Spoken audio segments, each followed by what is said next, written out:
Alright, and welcome to this tutorial. In this tutorial, I'm going to show you how to prepare Xyzc data for a block model. Okay, for any software you're going to use in making a block model, your data must be in the form of Xyzc. Okay, so I have one here, and I have one here, and when I open it, you're going to find that the delimiter I use here is commas. So I'm going to bring it into Excel so that you understand it better.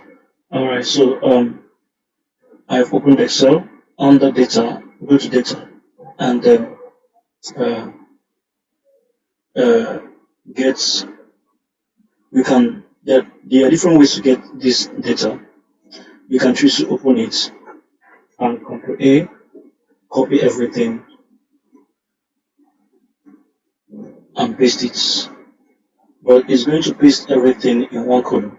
So they're all inside A, alright? They're all inside A. So, and what we're going to do is test two columns. Click on test two columns, is delimited, okay? Next, what separates them is comma, alright? So, not tab. So, click next and finish. So, you see, it has separated them in columns. So, I want to show you the second way you can import this is by clicking from tests.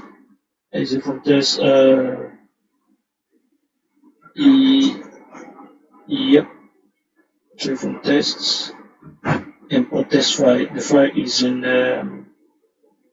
on the desktop, tutorial data, and then click on all files. There's it. Import. So it enters this way. Click next. See, it has separated them. Click next. It separated them because we have chosen comma already, and then click finish. So it's going to do the same thing that we already have here. So these are the two ways you can use in importing your text, your Xyzc data from text. So this is X, this is Y, this is Z, then this is C. Alright, you can replace it with you can replace received with IP. You can use received, you can use IP as your C. So any of these can be your C. So but in this case, you want to plot IP. Okay.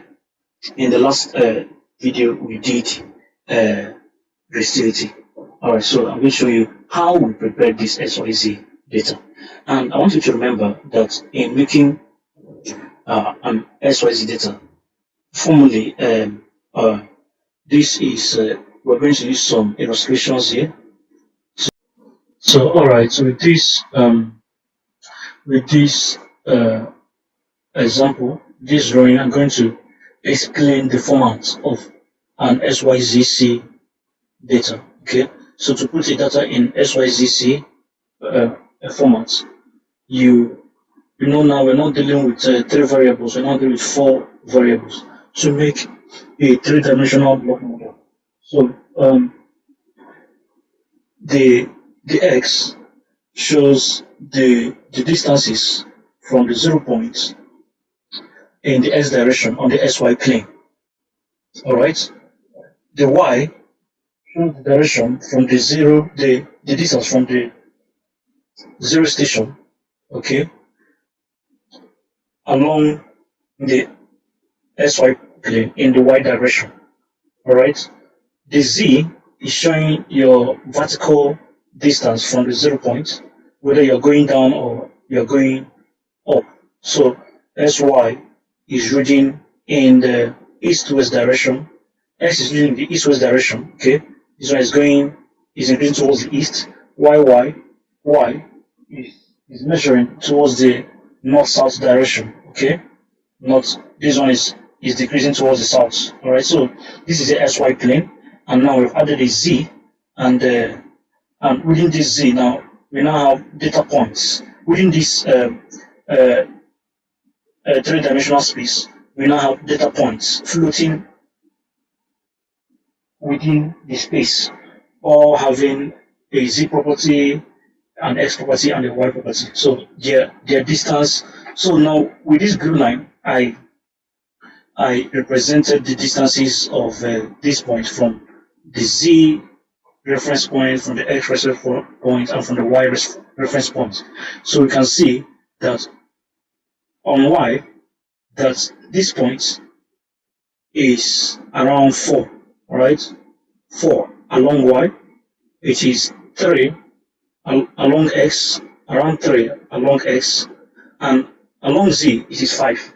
So in these coordinates you have that means you have 3, 3, 4, 5. So 3, 4, 5, x, y, z, 3, 4, 5. Then the value of the resistivity here. Okay, the same thing applies to this point. This point is 8 on the z-axis, while on the x-axis it is 6.5, and on the y-axis it is 6. Okay, so this will be 6.568. So 6.568.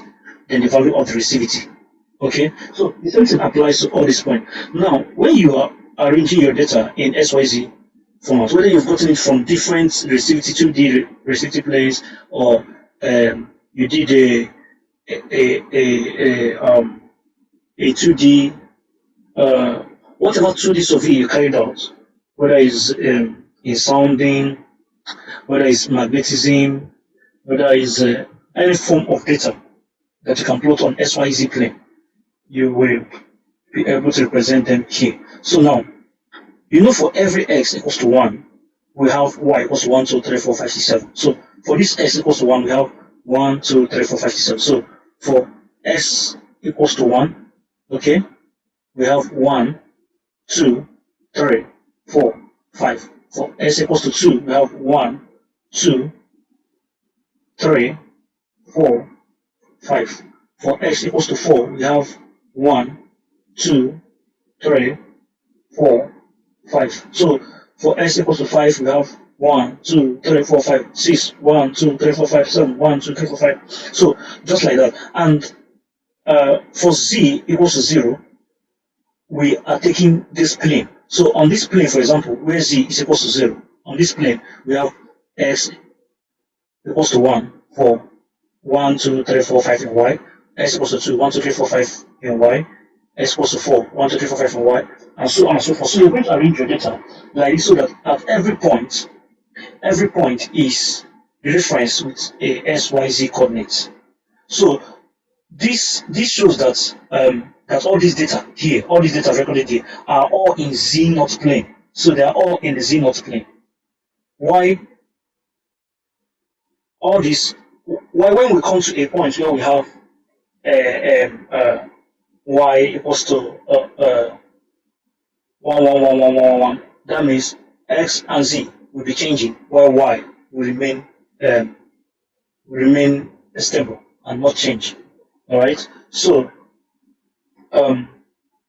this is for z naught plane. So as we continue down, you see 1, 2, 3, 4, 5, 6, 7 for s equals to 1, 5, s equals to 2, 5, just like that. And then we'll continue this way till we get to 7. You Control C, you paste, Control C, you paste.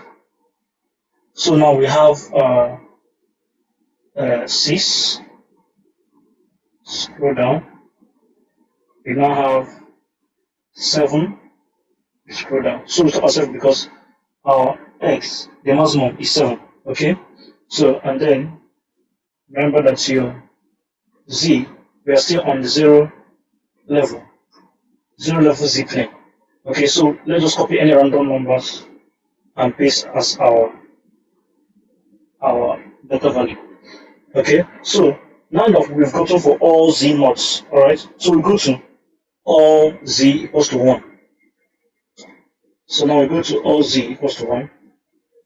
You copy and paste, but this time z will be equals to 1, and we're going to call it 1. Okay, so we are done with the z naught plane. So now we come down to z equals to 1. We are done with z equals to 0. So we are coming down to z equals to 1. So when we come down to z equals to 1, all this we have to repeat itself again. Okay, so all this will have to be repeated again. We are not going to change anything here because It's still the same x equals to, for every x equals to 1, we have all, for every y equals to 1, we have x 1, 2, 3, 4, 5, 6, 7. For every y equals to 2, we have 1, 2, 3, 4, 5, 6, 7. For every y equals to 3, we have 1, 2, 3, 4, 5, 6, 7. So the same thing, repeat it till we're done, and we do z equals to 2. Alright? Then you do z equals to 2. And repeat the same thing.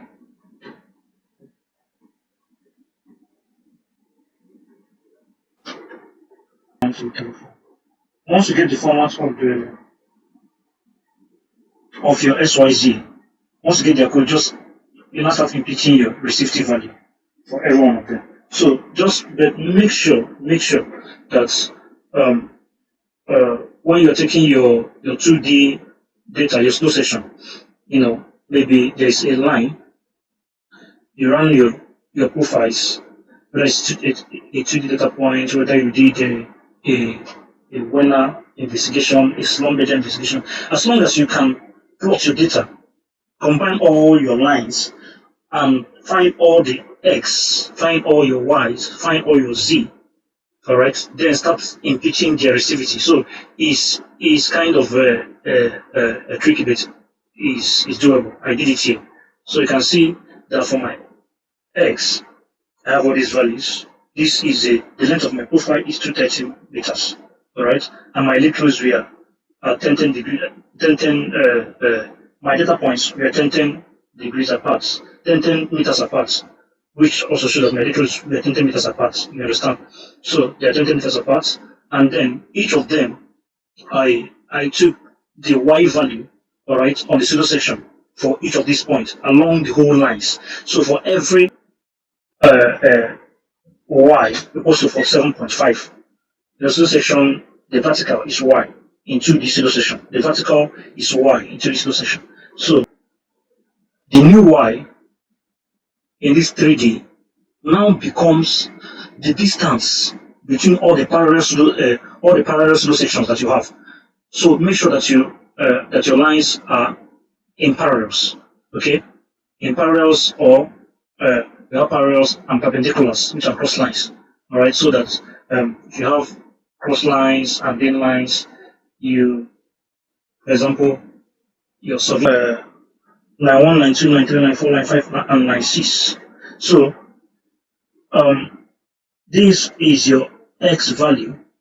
1, 2, 3, 4, 5, 6, 7, 8. 1, 2, 3, 4, 5, 7, 8. 1, 2, 3, 4, 5, 7, 8. Is on this axis. So this 1, 2, 3, 4, 5, 6 is what takes all the x-axis are correlated. Then all the y-axis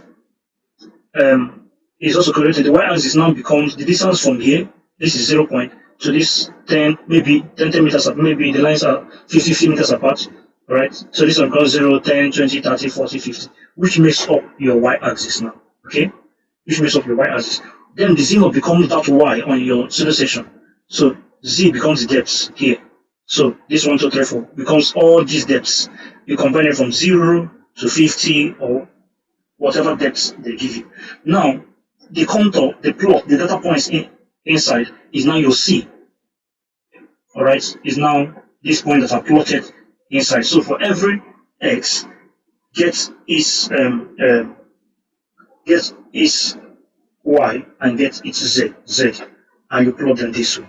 So I hope you understand what I'm saying. So it's kind of tricky, but I hope that this guides you to create your Xyzc. So you can see my X for all my zeros, X equals to 0, I have a Y for 7.5. Let's say this line is a for 7.59, okay?